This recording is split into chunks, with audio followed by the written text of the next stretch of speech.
नमस्कार, मैं प्रद्युमन जोशीला नलवा। ज्यों ही 4 तारीख को लोकसभा चुनाव का परिणाम आया, हरियाणा प्रदेश के राजनीतिक गलियारों में, गांव गली चौक चौराहों में एक नारा बड़ी तेजी से उभर करके सामने आ रहा है।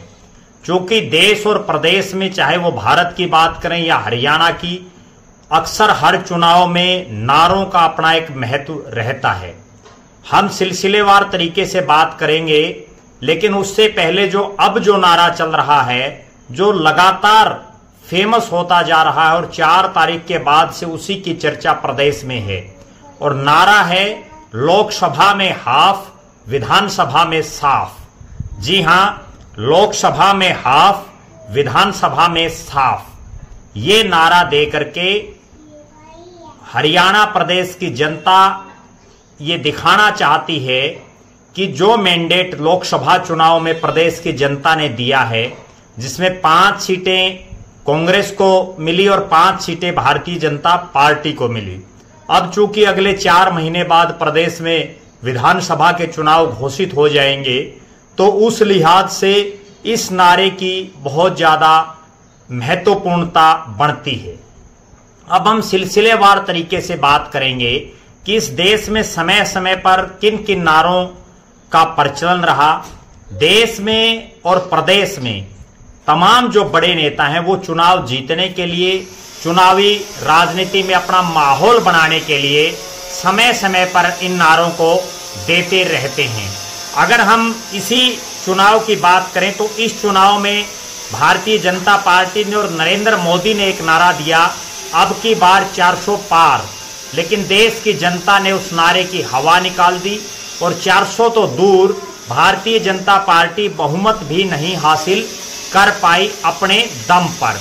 इसी तरह से अगर बात करें, इससे पिछली बार का जो चुनाव था, उस समय भी जो नारा दिया गया, वो नरेंद्र मोदी ने 2014 में एक नारा दिया कि अच्छे दिन आने वाले हैं, और अच्छे दिन आने वाले हैं, इस नारे के बिहाफ पर नरेंद्र मोदी और भारतीय जनता पार्टी को पूर्ण बहुमत मिला।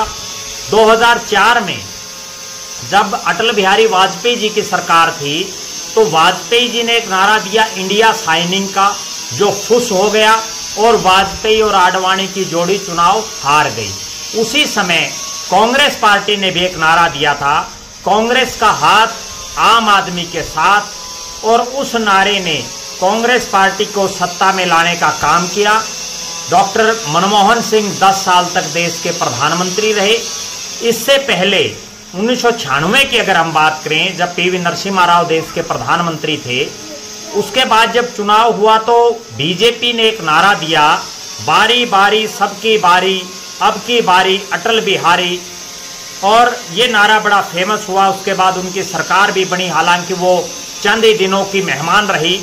उससे पहले 1989 में एक नारा दिया गया, जो बड़ा चर्चित नारा रहा, और वो नारा था राजा नहीं फकीर है, देश की तकदीर है। वीपी सिंह के समय ये नारा दिया गया। इंदिरा गांधी जी की जब हत्या हुई 1984 में, तो एक बड़ा चर्चित नारा रहा, जब तक सूरज चांद रहेगा, इंदिरा तेरा नाम रहेगा।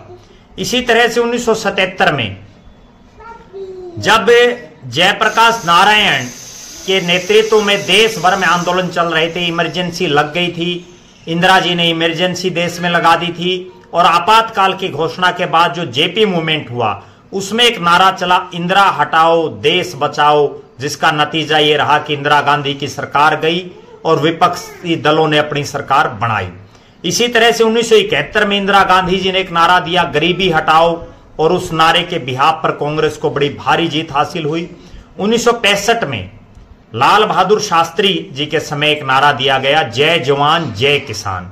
ये कुछ वो चर्चित नारे रहे जिन्होंने इस हरियाणा प्रदेश और भारत देश की राजनीति में सरकारें बनाने और सरकारें तोड़ने का काम भी किया, सरकारों को अलविदा भी कहा। अटल बिहारी वाजपेयी ने एक नारा और दिया था, लाल बहादुर शास्त्री के नारे को आगे बढ़ाते हुए उन्होंने दिया कि जय जवान जय किसान जय विज्ञान। निश्चित रूप से ये जो नारों का दौर है, उत्तर प्रदेश देश का बहुत बड़ा राज्य, सबसे बड़ा राज्य है, 80 लोकसभा की सीटें हैं।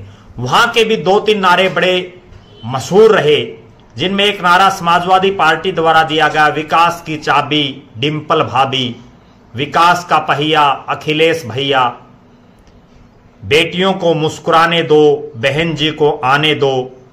और दिल्ली में जो आम आदमी पार्टी ने अच्छे अच्छे नारे दिए, जिसमें अच्छे बीते 5 साल, लगे रहो केजरीवाल। और इसी तरह से तृणमूल कांग्रेस टीएमसी ने एक नारा दिया, ममता बनर्जी ने, मां माटी और मानुष, जिसकी वजह से वो सत्ता में आई। अब जो नारा, हालांकि ये किसी नेता ने नहीं दिया है, लेकिन ये नारा प्रदेश की जनता इस तरह की बातें बोलने शुरू हो गई है। और उसी का ये परिणाम है कि कांग्रेस पार्टी के जो नव निर्वाचित जो सांसद हैं, 5वीं बार, जो 4 बार लोकसभा और 1 बार अभी वर्तमान में वो राज्यसभा के भी सांसद हैं, दीपेंद्र सिंह हुड्डा ने भी अपने सोशल मीडिया प्लेटफॉर्म पर इस नारे का जिक्र किया। उन्होंने कहा कि लोकसभा में हाफ, विधानसभा में साफ, ये नारा उन्होंने दिया हुआ है। हरियाणा प्रदेश में मनोहर लाल जी ने पिछले चुनाव में एक नारा दिया, 75 पार, जिसकी हरियाणा प्रदेश के लोगों ने हवा निकाल दी और बीजेपी 40 सीटों पर सीमित रह गई। इस तरह से ये तमाम जो बातें हैं अब देखना यह कि ये नारा कितना कारगर साबित होता है। अब मैं आपको बताने जा रहा हूं कि पिछले लोकसभा चुनाव में, जब 2019 का लोकसभा चुनाव हुआ, तो हरियाणा प्रदेश में क्या स्थिति रही। हरियाणा प्रदेश की 10 जो लोकसभा सीटें थी, वो 10 की 10 बीजेपी ने जीती। उन 10 में से 79 जो विधानसभा क्षेत्र है, वहां भारतीय जनता पार्टी जीती। 10 विधानसभा क्षेत्रों में केवल कांग्रेस जीत पाई और 1 सीट पर दुष्यंत चौटाला की जो जेजेपी है वो जीत पाई। दुष्यंत चौटाला की जेजेपी केवल मात्र नारनौंद में जीती और जो कांग्रेस पार्टी है वो रोहतक, झज्जर, सोनीपत और मेवात, इन 4 जिलों के विधानसभा क्षेत्रों में केवल मात्र जीत पाई। इससे आप ये अंदाजा लगा सकते हैं कि कितना बड़ा सेटबैक उस चुनाव में कांग्रेस को मिला। 79 सीटें बीजेपी ने जीती विधानसभा के हिसाब से। और उसके बाद परिणाम ये रहा कि मनोहर लाल खट्टर जी अति उत्साही हो गए, उन्होंने बड़ा चुनाव को लूज छोड़ा और वो 40 सीटों पर आ गई। अब जो सीन बन रहा है वो सीन ये है कि इस बार इंडिया अलायंस ने चुनाव लड़ा, जिसमें 9 सीटों पर कांग्रेस और 1 सीट पर आम आदमी पार्टी ने चुनाव लड़ा कुरुक्षेत्र पर। अब जो परिणाम आया, 5 सीटें बीजेपी ने जीती, 5 कांग्रेस ने जीती।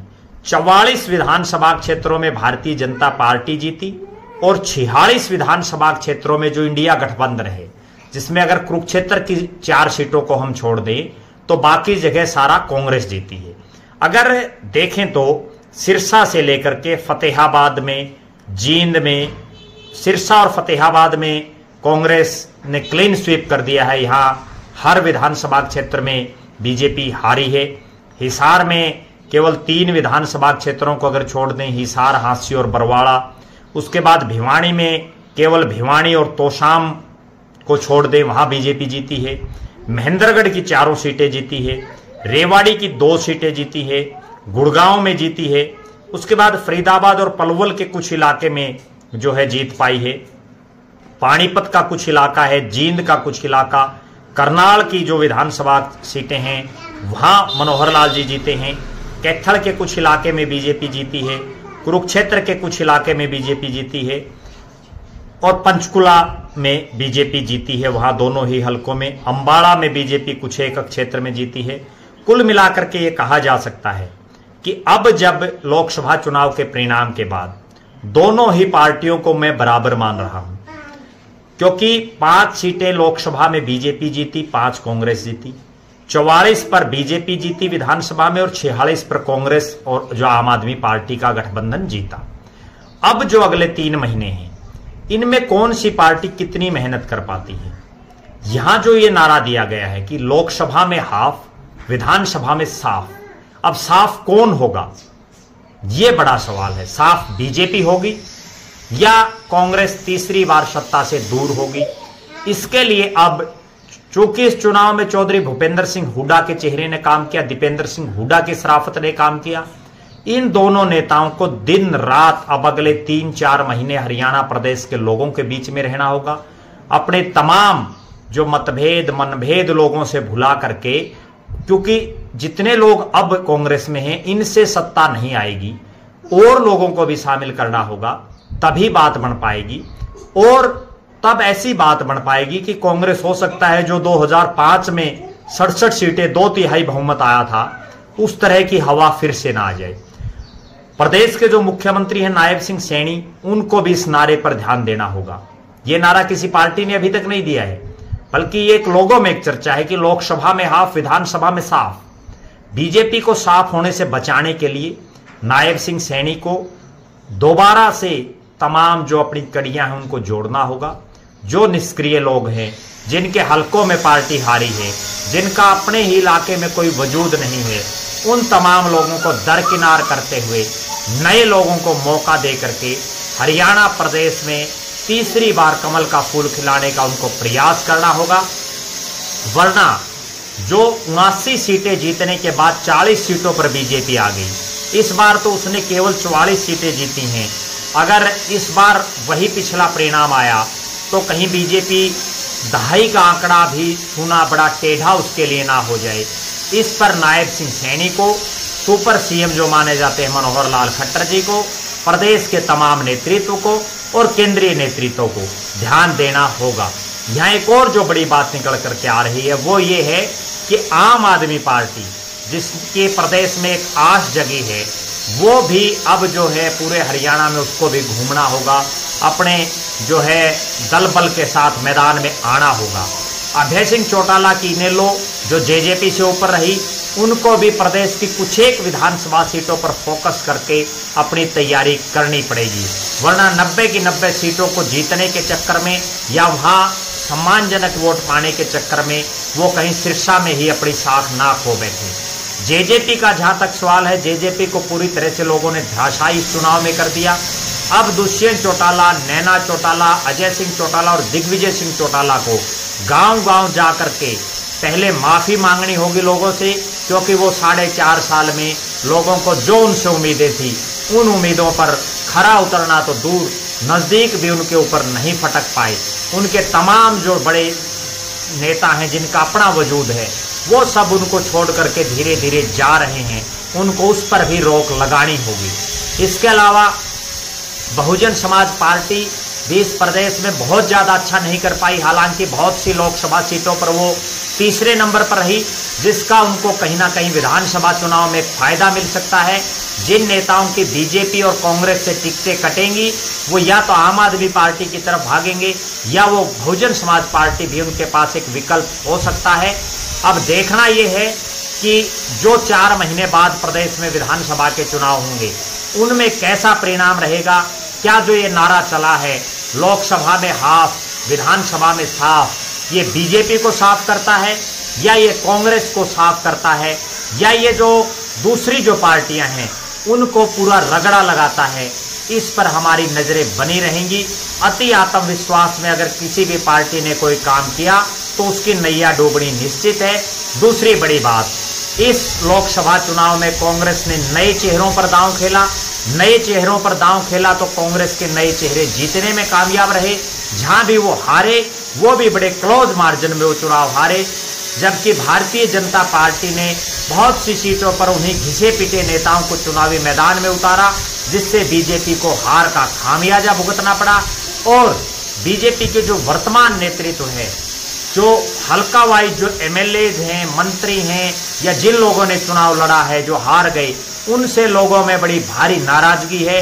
बीजेपी को अपने जो नेता हैं उनकी ज्यादा से ज्यादा संख्या में टिकटें काट करके नए ऊर्जावान चेहरों को चुनावी मैदान में उतारना होगा, तभी बीजेपी की नैया पार लग पाएगी। आप लगातार हमारे साथ बने रहें। हम हरियाणा प्रदेश की राजनीति की हर बारीकी तक पहुंचने की कोशिश करेंगे और उसको आप तक भी पहुंचाएंगे। आप हमारे साथ बने रहें। हमारे फेसबुक पेज को लाइक और फॉलो करें, यूट्यूब पर चैनल को सब्सक्राइब करें, बेल आइकन घंटी का बटन अवश्य दबाएं, वीडियो को ज़्यादा से ज़्यादा शेयर करें, अपने बहुमूल्य कमेंट्स अवश्य लिखें। बहुत बहुत धन्यवाद। आपका अपना प्रद्युमन जोशीला नलवा।